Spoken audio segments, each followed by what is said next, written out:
हमारे YouTube channel SKS A1 knowledge में आप सभी छात्रों का हार्दिक स्वागत और अभिनंदन है। आज हम लोग क्लास 9th का एक्सरसाइज 1.2 करेंगे। तो जिसका पहला क्वेश्चन है, नीचे दिए गए कथन सत्य हैं या असत्य हैं, कारण के साथ अपने उत्तर दीजिए। तो आइए पहला क्वेश्चन करते हैं इसका। प्रत्येक अपरिमेय संख्या एक वास्तविक संख्या होती है। प्रत्येक अपरिमेय संख्या एक वास्तविक संख्या होती है। तो आइए सबसे पहले हम जान लेते हैं, जो हमारी संख्या रेखा होती है, इस पे जितनी भी संख्याएं होती हैं, यहाँ पे 0, 1, 2, 3, 4 और इसके बाईं तरफ -1, -2, -3।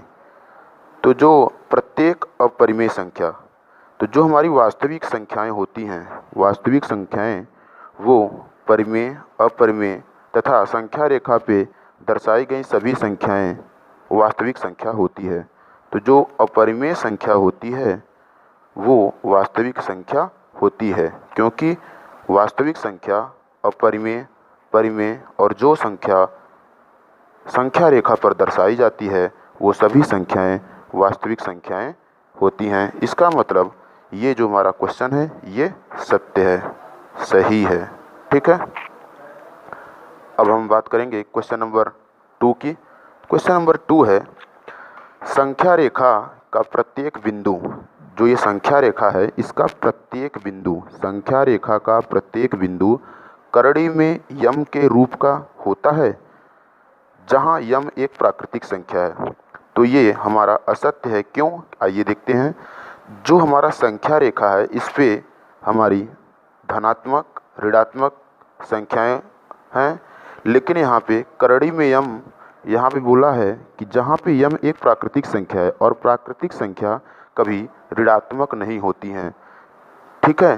तो जो करड़ी में यम होगा, जैसे करड़ी में यम हम लेते हैं, तो करड़ी में यम बात किया है कि वो प्राकृतिक संख्या है। तो प्राकृतिक संख्या हमारी 1 से प्रारंभ होती है, मतलब सभी प्राकृतिक संख्याएं धनात्मक होती हैं।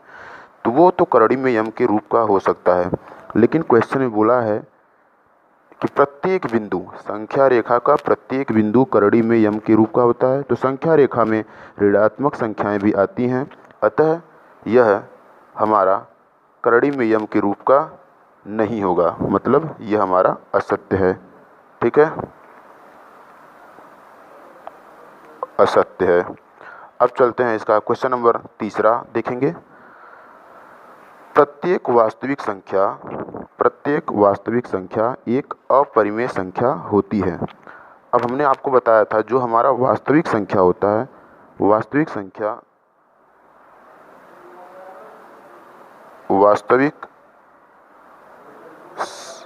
संख्या जो होता है वह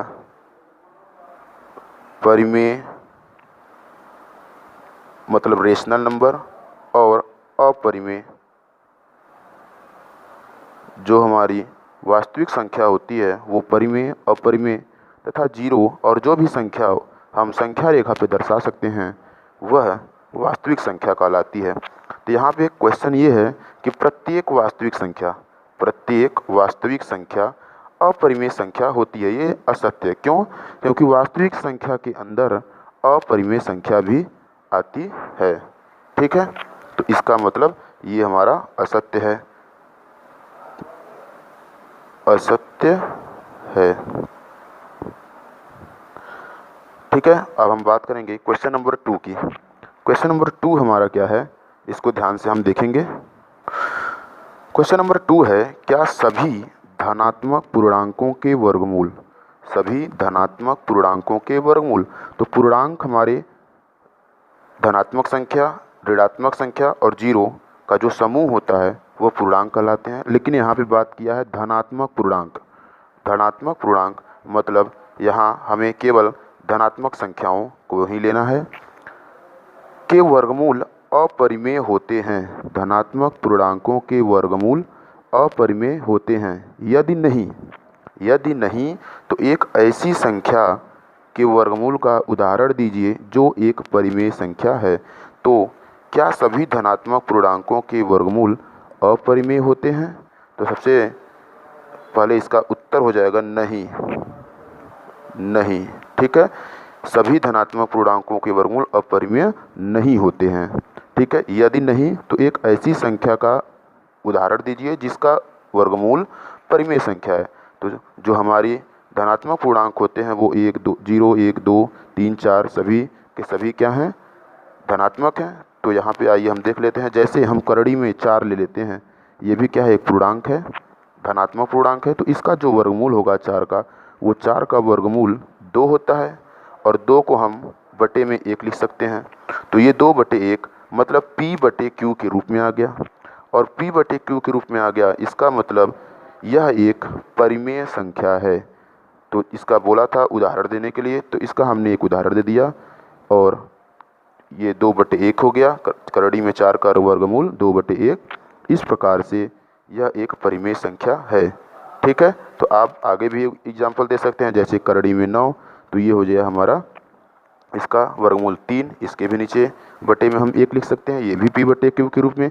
इसका मतलब ये भी हमारा क्या है? एक परिमेय संख्या।